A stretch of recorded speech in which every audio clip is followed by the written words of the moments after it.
My name is Ray Matsumiya, and I'm the president of the We Rotary Club of International Peace. And the reason why we're here is that we're here to give you a 30-minute brief on a very important vote, and that's the upcoming Council of Resolutions vote on the endorsement of the TPNW, or the Treaty of the Prohibition of Nuclear Weapons, by Rotary International. This is such an amazing opportunity to make the world a better place as Rotarians. I often find it's really easy to forget why we're here and to get lost in the language of UN treaties and wording and legal issues and really lose track what is the most salient. And that is the terrible impact of nuclear weapons on everyday people. So this is my grandfather. This is Yoshio Chichioka. And a little bit more than 76 years ago, he lived in a small village outside of Hiroshima called Hiro. And on that morning of August 6th, 1945, the villagers kept running to his house, telling him that something awful had happened in the city. But they couldn't quite explain what it was. My grandfather knew that he had to go because he was the chief of the fire department in his town. So he gathered up his men, he got in his fire truck, and they started down the road to Hiroshima. And it takes around 37 minutes to go from Hiro to Hiroshima. And I often wonder what he was thinking in those 37 minutes. I wonder what he was thinking when he first saw the remnants of the mushroom cloud. I wonder when he saw that cloud, whether he thought of the train station that he arrived at every day to go to work. I wonder if he thought about his favorite street where his favorite restaurants were. I mean, he was really a big eater. Like, he was actually a little obese for a Japanese man of that time. I wonder if he thought about the Pearl of Hiroshima, which is the Hiroshima Prefectural Industrial Promotion Hall that really dominated the landscape of Hiroshima. I wonder if he thought about his family members in the center of Hiroshima, or his friends or their families.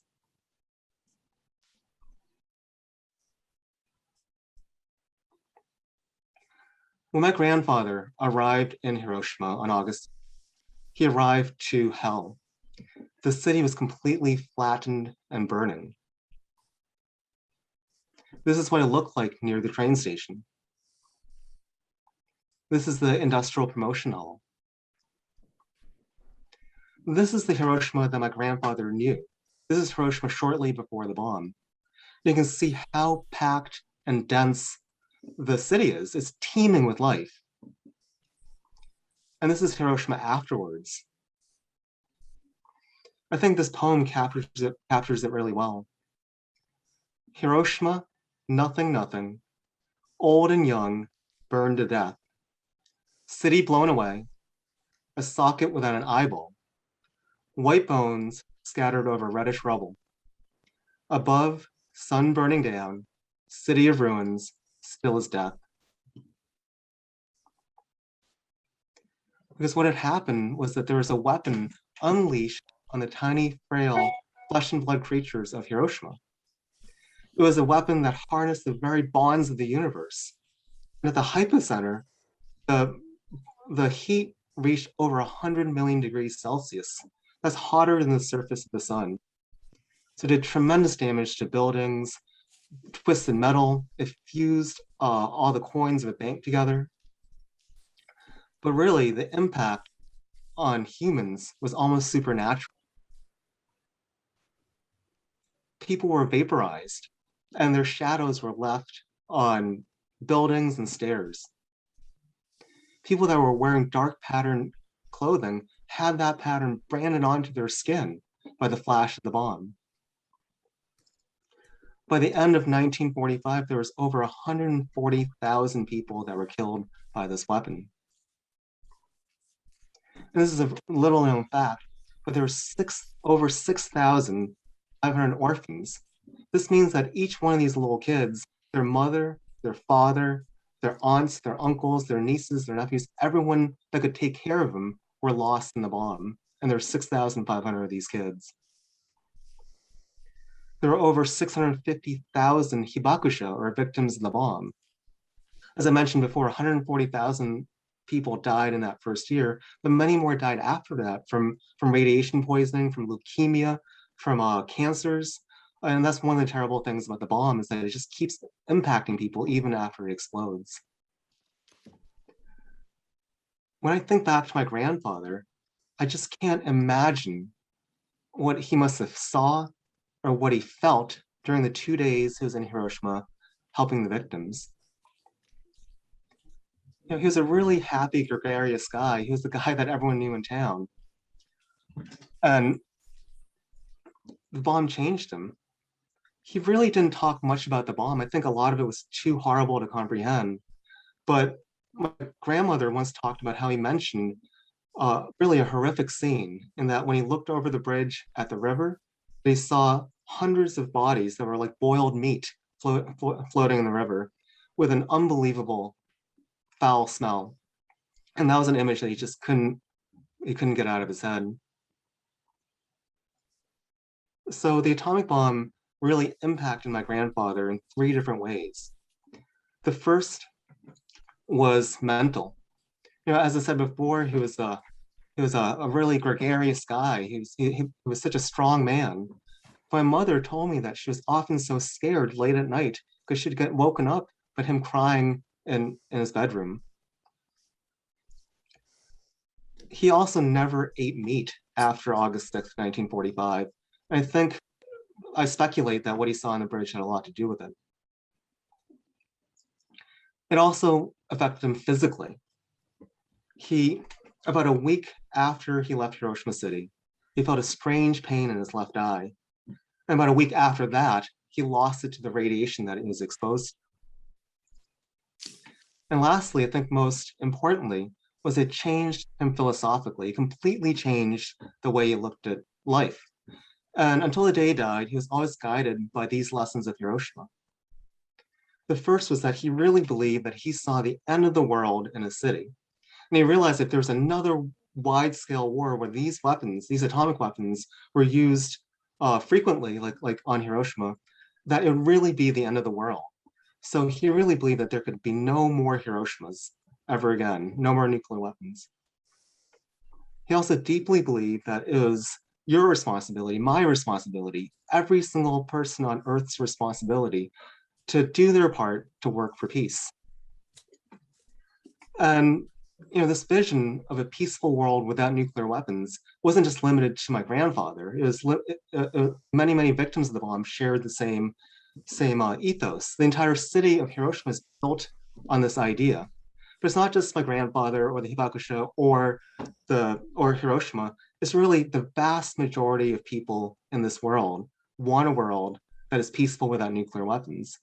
And I see that as our opportunity as Rotarians, that we can really do something to make this vision become true.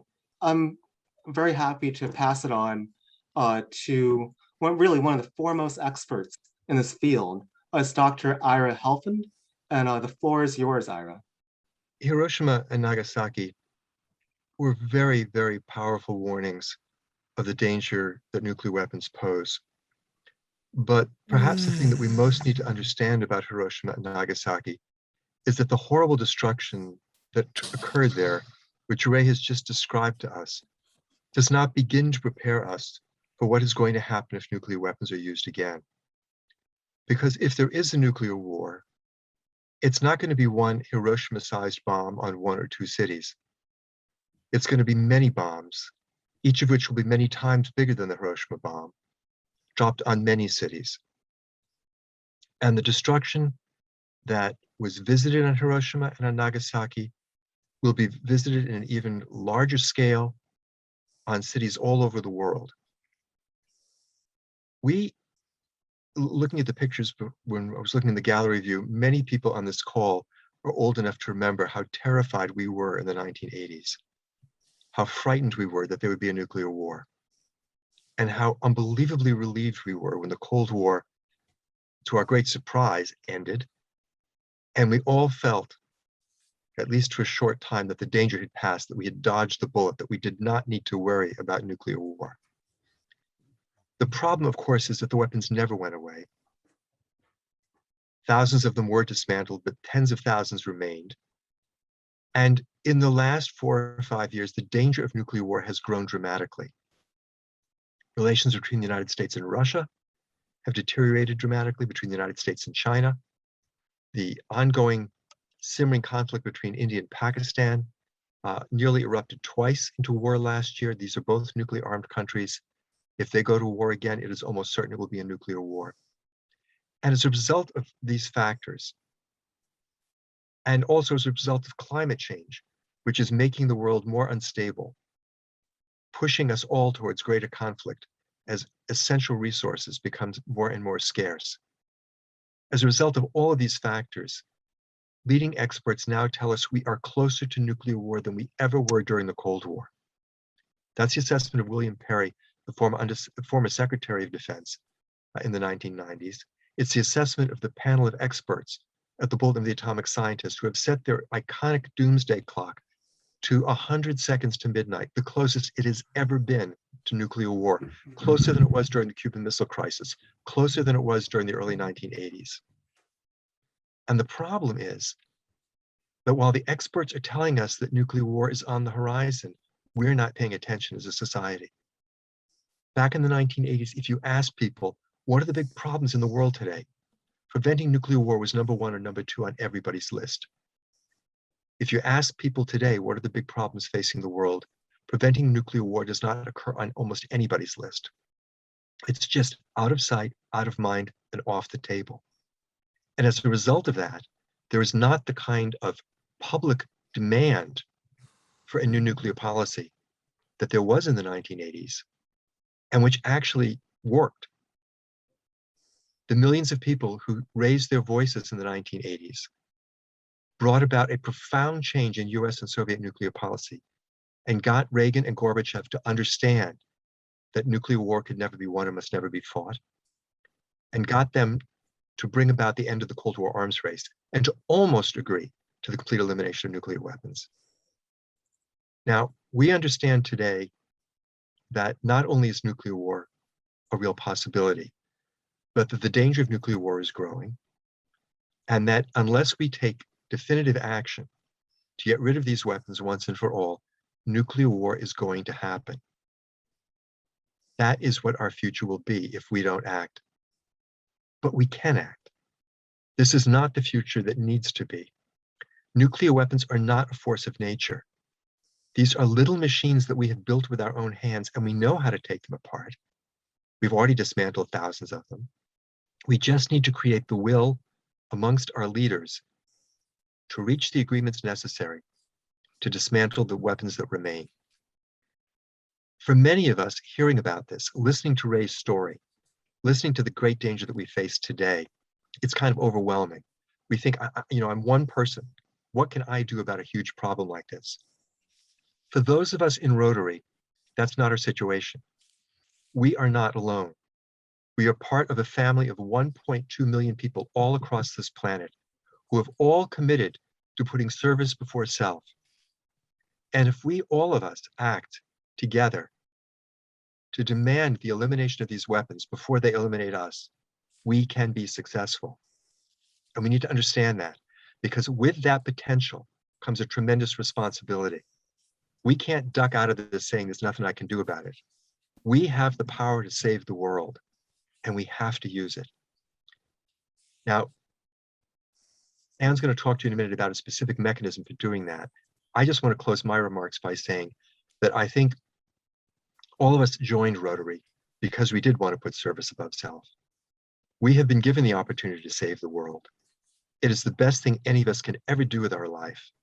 It's an extraordinary opportunity to do good for the world. And we should look at the situation in that light. Yes, it's a terrible danger, but we have the opportunity to save the world from that danger. And so please, let us take action.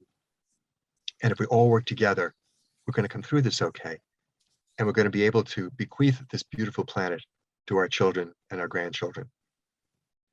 Thanks very much for listening to us tonight. And I pass on now to Professor Frisch. Good evening. It is so exciting to see all of you out there. I see my friends from Brazil, from Philippines, Mexico, Canada, India, Pakistan, and Bangladesh. Thank you for being here, all of you. So since the Rotary International Convention in Atlanta in 2017, Rotary, perhaps unbeknownst to you, has been moving audaciously towards saving the planet. Among the things that we are doing is working to dismantle 14,000 nuclear weapons. And I'm going to show you how we are already doing it, and that there is one more thing you can do even very soon to make sure that we are on the path that Ira's hoping for of moving away from this fate. Using data from the Institute for Economics and Peace, our partners, Stephen Killalea and Rotarian Charlie Allen, these are Rotary partners, and they run a very big think tank in crunching data, and they have put this into words for us. They are showing, because they use nuclear weapons as one of their indicators, that getting rid of nuclear weapons will raise the level of peacefulness. Moreover, and this is such an exciting thing, I can't believe it hasn't been on the page of Rotary. The Rotary Foundation has acknowledged in its new socially responsible investment policy that nuclear weapons violate the Rotary purpose and undermines everything we do. Rotary and its partners have eliminated polio. We helped to create the United Nations and draw up the Universal Declaration of Human Rights. And we are being called to embrace another treaty, the Treaty on the Prohibition of Nuclear Weapons. And I maintain that we are already on this path. Since 2017, our group of some 50 people scattered around the planet have gathered 570 signatures of Rotarians and Rotary family that are standing together to support the Japanese survivors' appeal to abolish nuclear weapons in their lifetime. We are working in the Rotary Action Group for Peace Subcommittee on Nuclear Weapons Education, and we have brought together some 50 Rotarians, Rotary Peace Fellows, who are working daily across the planet to bring more peacefulness and, in fact, to save the planet. We have brought a dozen new members into Rotary who had wrong impressions about Rotary that do not fit the current vibrant Rotary that we have. We are working on a daily basis with Nobel Prize winners. We have 3 of them in our working group that were part of the Physicians for Social Responsibility and the International Campaign to Abolish Nuclear Weapons, who won these prizes. We are being recognized as the most prominent groups working on nuclear abolition. And those groups are very impressed with Rotary and Rotarians. Very good for public relations, all of you public relations persons out there. So let me say a few words about the Treaty on the Prohibition of Nuclear Weapons. And I want to point out to you that we are already here. To understand how this is to support the treaty is really positive peace. Can you imagine your Rotary Club? You're in a neighborhood where there's some issues and problems. You bring people together, you listen, and you make an agreement that, okay, this is what we're going to do to make things better. You would say, that's really positive peace. That's the kind of thing that Rotarians try for. Well, that's what the Treaty on the Prohibition of Nuclear Weapons is. It starts with the countries. This is the way Rotarians would start. The ones who are already ready to make a commitment and then talk to those who aren't quite ready. So what they have, 56 countries have already said, and some of you represent those countries, Philippines, Mexico, Brazil has signed on. So we are already there. Latin America was first up to sign. The Philippines was right there. So it starts with a commitment that we will not manufacture nuclear weapons, transport them, host them. We will not do anything that contributes to the nuclear weapons industry. And they are certainly not going to invest in them or fund them or do anything to help them. They are withdrawing their support, their enabling of this terrible thing. Remember, there are only 9 countries with nuclear weapons. There are like 193 total in the world, and most of them don't have them, don't want them, and now are committing to say, and we're out of this. So this treaty is built on the success of other treaties to ban harmful weapons, chemical, biological, landmines, cluster munitions. And it doesn't take everybody to join. Even the worst violators can stay out of the treaty. The stigmatization of these terrible weapons means nobody will invest in them.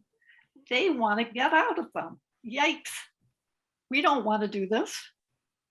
So you understand the significance that the Rotary Foundation has divested from nuclear weapons and chemical and bio and cluster munitions and landmines and things that hurt the climate and inclusivity and equity.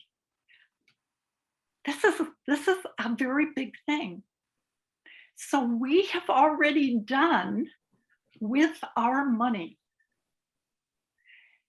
what countries are now stepping up to the plate and saying, we're out of this. No more are we going to contribute. We are not going to enable the destruction of our planet and everything we have ever done in Rotary. So you see, we're already there.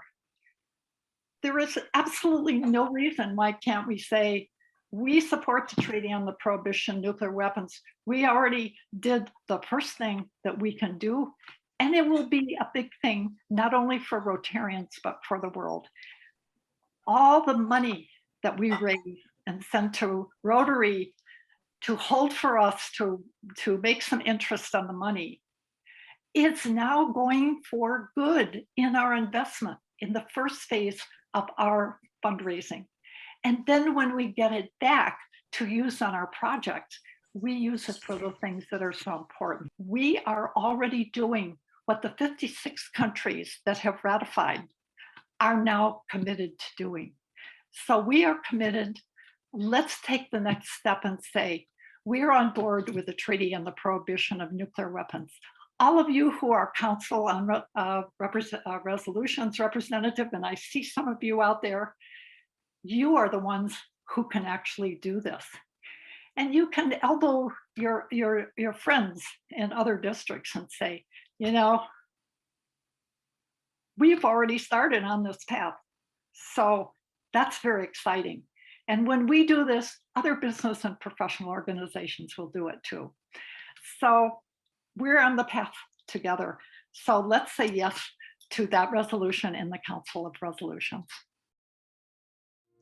For some Rotarians, the very idea of asking Rotary International to endorse the treaty for the prohibition of nuclear weapons brings up this automatic, immediate, almost visceral response of, no, that sounds political. End of conversation. More and more, however, other Rotarians are taking a thoughtful and nuanced approach to the question. For starters, they're remembering how we eradicated polio in Africa. We faced 4 major challenges, and the strategies we used to overcome every one of them were political. For example, polio eradication wasn't even on the radar screen for many of the governments in Africa. It just wasn't a priority. So individual Rotarians used their respective roles in society to advocate directly with government officials to make it a priority. Now, isn't that the very definition of political? So perhaps we better be clearer about what we mean. It's not that we can't be political, it's that we can't be partisan. Because, my fellow Rotarians, it is an indisputable fact that when it comes to saving lives, we can be brilliantly and effectively political. So let's look to the example of the International Red Cross. When the treaty came out, they endorsed it immediately and strongly, without deviating for a second from their position of neutrality. Now, if they could take this nonpartisan approach, why can't Rotary? And let's look at the 4-way test. Would worldwide endorsement of the Treaty for the Prohibition of Nuclear Weapons leading to their elimination from our planet Would that make us safer? And let's look at the billions of people around the world who want this treaty endorsed. Poll after poll, survey after survey, citizens around the world want their countries to endorse the treaty. They want worldwide endorsement. They want nuclear weapons eliminated from their planet. And if we took a stand on this, wouldn't we be amplifying their voices? Wouldn't we be showing that we stood for something that was incredibly important to so many people? Wouldn't we become a more compelling and relevant organization? And when we become a compelling and relevant organization, wouldn't we be growing membership? So, are you a thoughtful Rotarian? And if so, please take a moment to pause and reflect. Imagine the kind of impact for good, for shifting our planet toward peace. Imagine the kind of impact Rotary could have. And then decide how you feel about asking Rotary International to endorse the treaty for the prohibition of nuclear weapons. Thank you.